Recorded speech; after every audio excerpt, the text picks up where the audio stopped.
Welcome to the Expedition Chiropractic podcast, where your spine embarks on an adventure toward better health. Hosted by Dr. Stephen Barger, your severe spine specialist, we offer expert Gonstead chiropractic care right here in Port St. Lucie, Florida, serving the entire Treasure Coast. Whether your back has taken an unexpected detour or just needs a tune-up, you're in the right place. Let's get started. Dizziness and balance issues can make daily life unpredictable, but chiropractic care may offer relief by addressing underlying causes. Hello, welcome back. I'm Millie M., co-host, producer, back in the studio with Dr. Stephen. Dr. Stephen, how are you? I'm doing great. How are you today? Thanks for hosting. Doing well.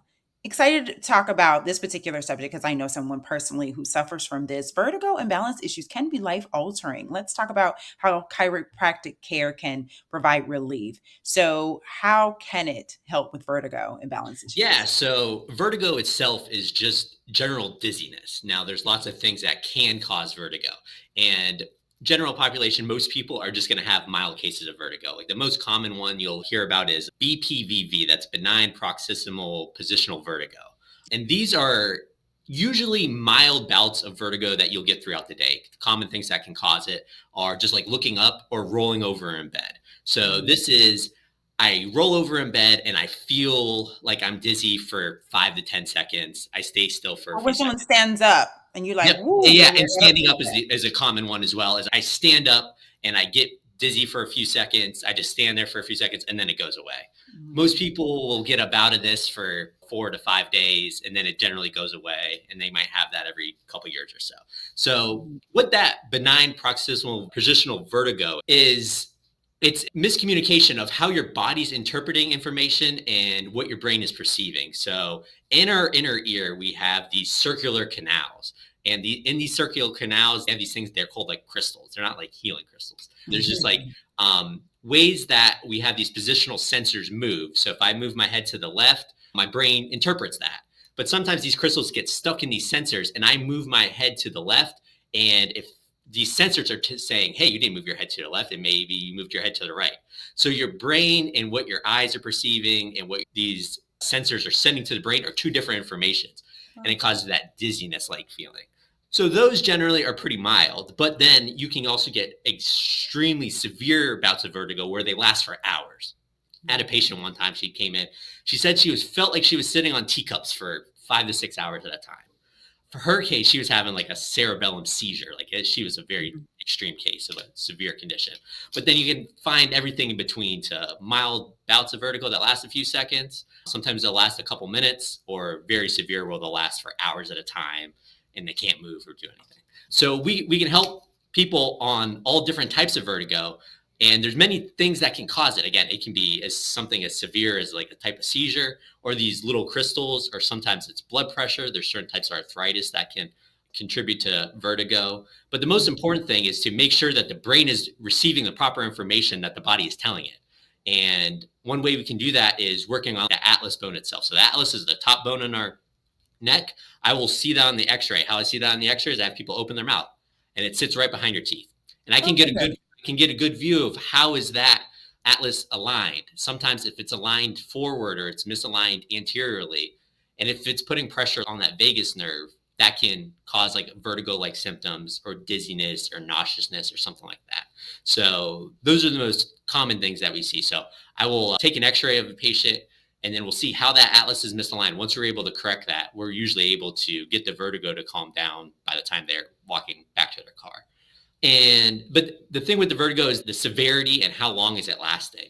So if somebody's ever having vertigo and it's lasting for just like a couple minutes, but they can't get it to stop right away, you usually have them do something called like an Epley's maneuver. And that's just a simple maneuver where they sit up and they turn their head in multiple directions. They hold it in different positions for 15 seconds. And that usually can clear a lot of the vertigo symptoms away. Some people will like prescribe that as an exercise to do to stop your vertigo. I don't really like doing that because a lot of times that will cause the vertigo to get worse, or to act it up. So generally, if the vertigo is not bothering you at the time, you don't need to do too much about it. But we can, if it's starting to last a few minutes, you can do this Epley maneuver. You can look it up on YouTube. It's very easy to do. yourself. And that usually can stop the vertigo symptoms. But if you're having severe vertigo and it's not caused by like those crystals in your ear, that's when we can come into play and give you proper adjustments to make sure the brain is receiving proper information from the body so that those communications aren't getting disrupted. And that's helping with, and that helps with those chronic inner ear disorders as well. Yeah, yes, exactly. So the inner ear is going to play a big part of it. The inner ear is going to be one of the main contributors to like a list of 20 to 25 things that could cause vertigo. Okay. So figuring out how the inner ear is working and how that information is getting to the brain is going to be really important.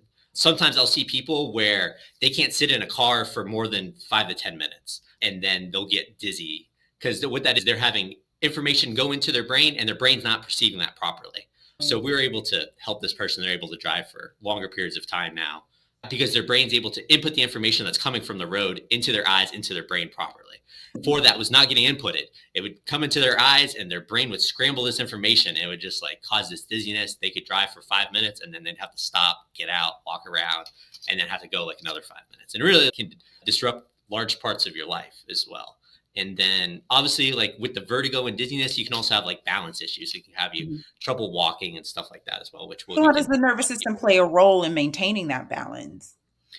So the nervous system controls every part of our body, making sure that the brain is communicating well all the way down to the ankle. So your proprioception is what's most important for balance in the body. And 2 areas of your body that have the most proprioception are the upper cervical spine, that where we're going to adjust with the atlas, and then your ankles as well. So your ankles have a lot of proprioception as well. So sometimes if I'm having somebody with balance issues, we'll do a lot of work with their ankles, and we'll do ankle exercises and balance exercises to increase that proprioception. And that all that proprioception means is how does your brain perceive your body in space? So if I move my foot into air, does my brain know where my foot is? If that starts to decrease over time, you start to lose your proprioception.